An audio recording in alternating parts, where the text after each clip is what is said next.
ఎంత ఈజీగా ఇలా తిప్పుతున్నాను. ఒక ఆయన మాత్రం బాంబులను ఈజీగా ఇలా బంతిలా మారుస్తూ ఒక బంతాట ఆడాడు బాంబులతో. ఒక ఫ్యాక్షన్ నేతగా పేరొందిన బాంబుల శివారెడ్డి గారితో మొదలైన ఫ్యాక్షన్ తగాదాతో ఆయన ఒక కరడు కట్టిన ఫ్యాక్షన్ నేతగా మారిపోయాడు.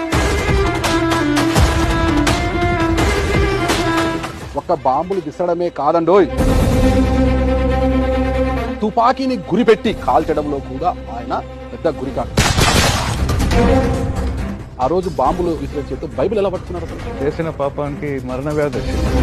ఒక బాబు మాకు హైదరాబాద్ నుంచి మేము కారులో పోతున్నాం, డ్రైవర్ నిద్రపోయాడు, యాక్సిడెంట్లో చనిపోయాడు.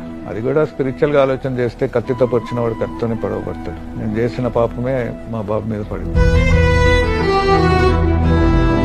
శివారెడ్డి గారిని చంపాలనే అంత కసితో ఉన్న మీరు, వాళ్ళ శివారెడ్డి గారి భార్య క్యాన్సర్ ఏదో ఉన్నప్పుడు మీరు వెళ్ళి ఆమె కోసం మీరు వెళ్ళి ప్రార్థన చేశారంటారు. మనసు మారింది కదా. మీ భార్యను చంపాలనుకున్న వారిని కూడా వదిలేశారు. అసలు ఈ భార్యను హింస పెట్టారు. ఇంత కఠినాత్ముడైన మీపై దేవుడి యొక్క కరుణ ఎందుకు కలిగిందంటారు?